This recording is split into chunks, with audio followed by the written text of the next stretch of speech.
আমার যুবক ভাই, তোমরা আমাদের আগামী দিনের সম্পদ। নষ্ট হইও না বাপ। ইসলামের জন্য লড়বে কে বাপ? ক মুরব্বীরা তো চলে যাবে বাপ। 18 বছরের ছেলে, 20 বছরের ছেলে, 22 বছরের তাগড়া জওয়ান, তুমি নষ্ট হয়ে গেলে, তুমি চরিত্রহীন হয়ে গেলে, তুমি যদি সারাক্ষণ নারী ছাড়া, ছবি ছাড়া, মদ, জুয়া, অশ্লীলতা, তুমি যদি মোবাইলের আসক্তি ছাড়া চলতে না পারো, আগামী দিনে ইসলামের জন্য তুমি করবা কেমনে, লড়বে কেমনে? আগামী প্রজন্ম তোমার হাতে নিরাপদ দিন পাবে কেমনে? বেঁচে থাকার নিরাপত্তা মিলবে না। বেঁচে থাকার 53 বছর বাংলাদেশের বয়স, 53 বছরের সমাজে বেনামাজির সংখ্যা যদি এত বেশি হয়, 53 বছরের ভিতরে মোবাইলে আসক্ত যুবকের সংখ্যা যদি এত বেশি হয়, 53 বছরের ভিতরে বেপর্দা নারীর পরিমাণ যদি এত বেশি হয়, এত মসজিদ মাদ্রাসা চারদিকে থাকার পরেও যদি এই মসজিদ মাদ্রাসা ষড়যন্ত্রের কারণে কমে যায়, আগামী 20 বছর পরে, 30 বছর পরে, আগামী 30 বছর পরে ছেলেরা আমার, তুমি আজকে যে ছেলেটার বয়স 16, আগামী 20 বছর পরে তোমার বয়স হবে 36। আজকে যে ছেলেটার বয়স 20, আগামী 20 বছর পরে তোমার হবে 40। আমার এখন 42 বছর। ধরে নাও আমার 4টা সন্তান আছে, 2টা মেয়ে আছে, 2টা ছেলে আছে। তাহলে আগামী 42 বছর যার বয়স আসবে, 20 বছর পরে, 25 বছর পরে, হতে পারে আল্লাহ চাহে তো আল্লাহর দয়ায় তুমি হায়াত পাইলে তুমিও 2টা বাচ্চার মা, বাবা হবা, 3টা সন্তানের বাপ হইবা। তাহলে তোমার এই যৌবন কালটা যদি তুমি সারা দিন মোবাইলেই কাটাও, অশ্লীল ছবি দেখে কাটাও, এক ওয়াক্ত নামাজ পড়তে যদি মন না চায়, তুমি যদি রাস্তার সমস্ত বেড়ি দেখতে মন চায়, পৃথিবীর সব উলঙ্গ ছবি যদি দেখতে মন চায়, আল্লাহর দোহাই করে বলো বাপ, তোমার হাতে তোমার জেনারেশন তারা কি করবে? আজ আমাদের সন্তান কি পরিমাণ গুনায় আসক্ত, এক মোবাইল তাদেরকে কি পরিমাণ অসভ্যতায় পৌঁছাইছে, বাবারা, চাচারা, আপনারা কল্পনায়ও জানেন না। আপনারা জানেন না। আপনি মনে করছেন ফুলাগা নষ্ট হয়ে গেছে, না, নষ্ট হয়েছে না, শুধু গন্ধ ছুটছে। নষ্ট হইলে তো ভালো আছিল, রাতের ভাত তো সকালে ভিজাইয়া দুইয়া খাইয়ে লাইলে সারত। এটা তো বিরিয়ানি পচে গেছে, এটা বিরিয়ানি পচে গেছে, পচা বিরিয়ানি বাড়ির কাছেও রাখা যায় না, দূরে ডাস্টবিনে ফেলতে হয়। সন্তানের হালাত এমন। ছেলেটার নষ্টামি এই পরিমাণ, মেয়েটার নষ্টামি এই পরিমাণ। হাসতে হাসতে টাকা নষ্ট করছে, লক্ষ লক্ষ টাকা। অজস্র মানুষ রাস্তাঘাটে, খোলা রোডে ঘাটে, চায়ের দোকানে, ফুটবল খেলোয়াড় খেলে, ক্রিকেট খেলোয়াড় খেলতেছে, তার 4 ছক্কা, তার খেলার জিতা হারা নিয়া কোথায় খেলা? আর এইখানের অসভ্য জানোয়ার এইখানে চায়ের দোকানে, রাস্তার আড্ডায় বৈশা বেট ধরে, বাজি ধরে, জুয়া সম্পূর্ণ হারাম। 1000 টাকা, 2000 টাকা, 5000 টাকা। আরে জুয়াখোর, তোর এই টাকা তোর বাপের না, তোর আল্লাহর দেওয়া, আল্লাহর দেওয়া। তুই কার টাকা নষ্ট করলি? এই জুয়া খেলার অনুমতি কে দিল তোকে? চায়ের দোকানে, রাস্তার পাশে চলতে ফিরতে দেদারসে ছেলে পেলে, মাঝ বয়সী লোক জুয়া খেলতেছে। এটা ছক্কা, মানে 1000, এটা আপনার জিতবো এই ম্যাচ 2000। আশ্চর্য কথা, খেলে কারা? টাকা খরচ করে কি? আরে পাগল কি? এরকম পাগল হয়নি মানুষ।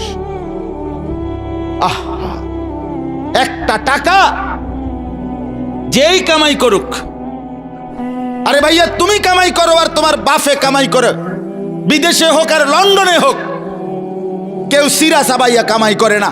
প্রত্যেকটা টাকার মধ্যে, উপার্জনের মধ্যে কারো না কারো মাথার ঘাম, কপালের ঘাম, কষ্ট আর মেহনত জড়িয়ে আছে।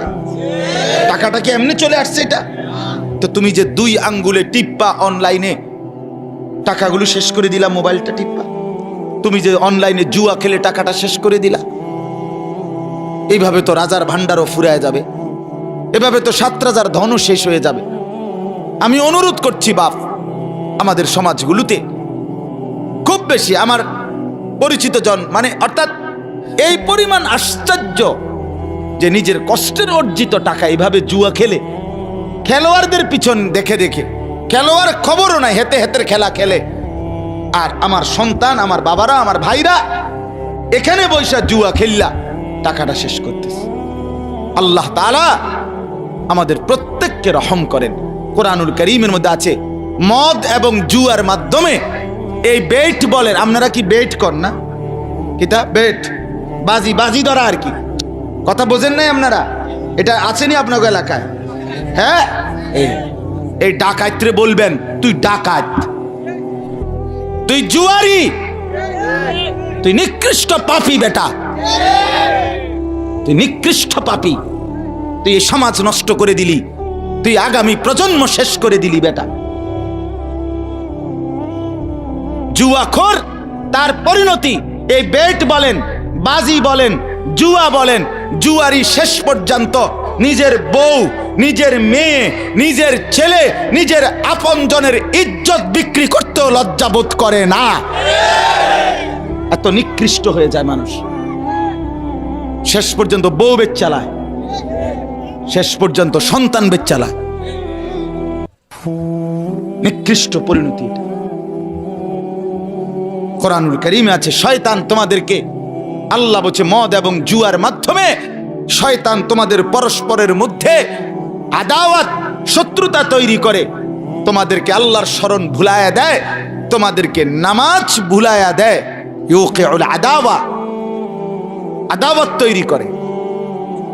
আমি এজন্য অনুরোধ করলাম, কেউ যদি সন্তানের, মানুষের দিকে যদি নজর না দেন, আপনার ছেলে, আপনার মেয়ে, আপনার স্ত্রী, আপনার বাবা, আপনার ভাই, আমরা জলজ্জান্ত মানুষ, হিসাব হবে আমাদের, বিচার হবে আমাদের, হাসরের মাঠ আমাদের জন্য, আল্লাহর সমস্ত ফয়সালা আমাদের জন্য। কবর, হাসর, মিজান, ফুলসেরাত এগুলো মানুষের জন্য না গরু ছাগলের জন্য? তাহলে আমরা মানুষ যদি সংশোধন একজন আরেকজনের জন্য না করি, একজন বাবা যদি তার স্ত্রী, ছেলে মেয়ের নামাজ, রোজা, আখিরাত, পরকালের ফিকির না করে, সোফা বানাইয়া কি লাভ? খাট বানাইয়া কি লাভ? আপনার বানানো 50,000 টাকার সোফাতে বসে আপনার স্ত্রী, ছেলে মেয়ে সারাদিন, সারা রাত, রাত 2টা পর্যন্ত আমনের ঘরে রঙিন টেলিভিশনে নর্তকীর নাচ, উলঙ্গ ছবি, জিনা, ব্যভিচার, হিন্দি সিরিয়াল দেখে।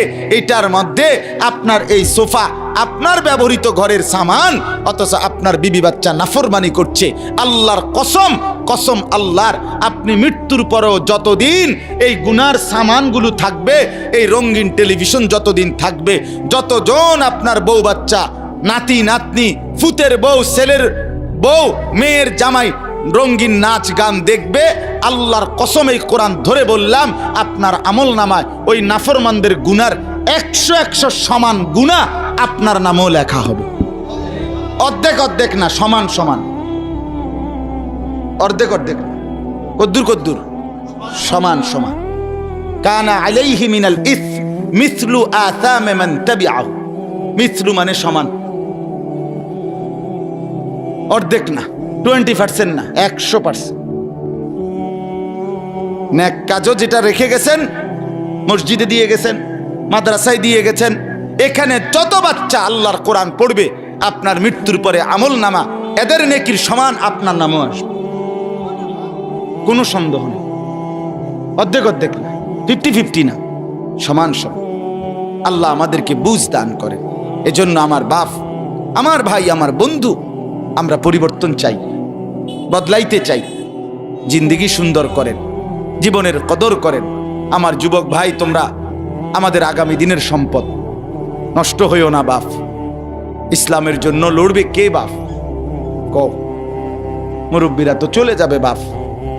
18 বছরের ছেলে, 20 বছরের ছেলে, 22 বছরের তাগড়া জওয়ান, তুমি নষ্ট হয়ে গেলে, তুমি চরিত্রহীন হয়ে গেলে, তুমি যদি সারাক্ষণ নারী ছাড়া, ছবি ছাড়া, মদ, জুয়া, অশ্লীলতা, তুমি যদি মোবাইলের আসক্তি ছাড়া চলতে না পারো, আগামী দিনে ইসলামের জন্য তুমি করবা কেমনে, লড়বে কেমনে? আগামী প্রজন্ম তোমার হাতে নিরাপদ দিন পাবে কেমনে? বেঁচে থাকার নিরাপত্তা মিলবে না। বেঁচে থাকার 53 বছর বাংলাদেশের বয়স, 53 বছরের সমাজে বেনামাজির সংখ্যা যদি এত বেশি হয়, 53 বছরের ভিতরে মোবাইলে আসক্ত যুবকের সংখ্যা যদি এত বেশি হয়, 53 বছরের ভিতরে বেপর্দা নারীর পরিমাণ যদি এত বেশি হয়, এত মসজিদ মাদ্রাসা চারদিকে থাকার পরেও যদি এই মসজিদ মাদ্রাসা ষড়যন্ত্রের কারণে কমে যায়, আগামী 20 বছর পরে, 30 বছর পরে, আগামী 30 বছর পরে ছেলেরা আমার, তুমি আজকে যে ছেলেটার বয়স 16, আগামী 20 বছর পরে তোমার বয়স হবে 36। আজকে যে ছেলেটার বয়স 20, আগামী 20 বছর পরে তোমার হবে 40। আমার এখন 42 বছর। ধরে নাও আমার 4টা সন্তান আছে, 2টা মেয়ে আছে, 2টা ছেলে আছে। তাহলে আগামী 42 বছর যার বয়স আসবে, 20 বছর পরে, 25 বছর পরে, হতে পারে আল্লাহ চাহে তো আল্লাহর দয়ায় তুমি হায়াত পাইলে তুমিও 2টা বাচ্চার মা বাবা হবা, 3টা সন্তানের বাপ হইবা। তাহলে তোমার এই যৌবন কালটা যদি তুমি সারা দিন মোবাইলেই কাটাও, অশ্লীল ছবি দেখে কাটাও, এক ওয়াক্ত নামাজ পড়তে যদি মন না চায়, তুমি যদি রাস্তার সমস্ত বেড়ি দেখতে মন চায়, পৃথিবীর সব উলঙ্গ ছবি যদি দেখতে মন চায়, আল্লাহর দোহাই করে বলো বাপ, তোমার হাতে তোমার জেনারেশন তারা কি করবে? বলো ভাই, আল্লাহ দিলে তোমার যখন একটা ছেলে হবে 12 বছরের, 14 বছরে, সে কি করবে? কি মনে হয়? সে জুনায়েদ বাগদাদি হবে, সে বাইজিদ বুস্তামি হবে? দোস্ত আমার, নষ্ট না হই, নিজেকে নষ্ট না করে। কিয়ামত নিশ্চিত, আখিরাত নিশ্চিত। নিশ্চিত কিনা? কমপক্ষে বিবেকটা যেন এরকম হয়, ভেতরের দিলটা, ভেতরের আত্মাটা যেন এতটুকু পরিমাণ হয় যে গুনাহ করিলে মনটার মধ্যে অস্থিরতা লাগে, নেক কাজ করিলে ভালো লাগে। এদ্দুর যদি কোনো অন্তরের অবস্থা ভিতরের থাকে, আল্লাহ রসুল বলছে এখনো সে মুমিন। কিন্তু যেদিন গুনার পর গুনাহ, মিথ্যার পর মিথ্যা, চুরির পর চুরি, মদের পর মদ, জুয়ার পর জুয়া, জিনার পর জিনা, বেবিচারের পর বেবিচার, বেপর্দার পর বেপর্দা মা বোন, যেদিন আর কোনো অসুবিধা বোধ হচ্ছে না, চেহারায়, সুরতে, চলনে বলনে পাপের কোনো অনুভূতি নাই, আল্লাহর কসম রাসূলুল্লাহ বলে ধরে নাও ঈমান হারিয়ে গেছে। লা ইয়াজনি জানি হিনা ইয়াজনি ওয়া হুয়া মুমিন। রাসূলুল্লাহ বলে কোন জিনাকার, ব্যভিচারী নারীর সাথে যখন অপকর্ম করে সে ঈমানদার থাকে না। লা ইয়াসরিকু সারিকু হিনা ইয়াসরিকু ওয়া হুয়া মুমিন। কোন চোর যখন চুরি করে, রাসূল বলে সে মুমিন থাকে না। লা ইয়াশরাবুল খামরা হিনা ইয়াশরাবু ওয়া হুয়া মুমিন। রাসূল বলে কোন নেশাখোর যখন নেশা করে তখন সে মুমিন থাকে না, মুমিন থাকে না। বাপ আমার, কতদিন সুদ খাইলে অভাব মিটবে? কতদিন হারাম রোজগার করলে অভাব পূরণ হবে? পূরণ হবে না। অতএব আখিরাত নিশ্চিত, কিয়ামত নিশ্চিত, মৃত্যু নিশ্চিত। চোখের সামনে প্রতিদিন কত মানুষের চলে যাওয়া, এরপরও যদি আল্লাহকে না চিনি কখন চিনব আমরা? আল্লাহ আমাদেরকে বুঝ দান করেন, আল্লাহ আমাদেরকে কবুল করেন। অনেক ছেলে মাশাআল্লাহ এখানে ওখানে দেখেন আপনারা, চাচারা আপনারা তাকায়া দেখেন আপনাদের সন্তানেরা, এরা রংপুরের ছেলে না, এরা আমার কুমিল্লার না, এরা চিটাগাংয়ের না, এরা আপনাদের ছেলে, আপনাদের মহল্লার।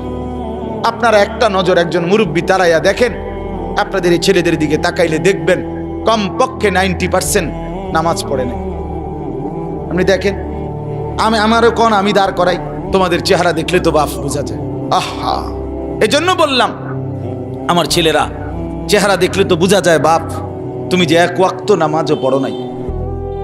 চেহারাটা কালো, চেহারাটা পাষাণ, চেহারাটা দয়া মায়াহীন, চেহারাটা নির্দয়, চেহারার মধ্যে কোনো রসকস থাকে না। কসম আল্লাহর।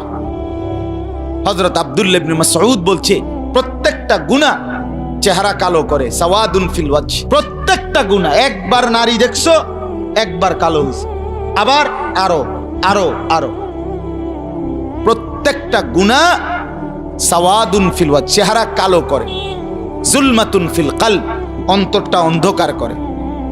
ওয়াহানুন ফিল বাদান, শরীরের শক্তি কমিয়ে দেয়, শক্তি কমিয়ে দেয়, কিচ্ছু ভাল লাগে না। এ মোবাইল টিফোন ছাড়া টানা দিয়া মানে ভাল লাগতেছে না, এরপর এমনি এমনি মানে এটা ছাড়া অন্যটা পছন্দ না।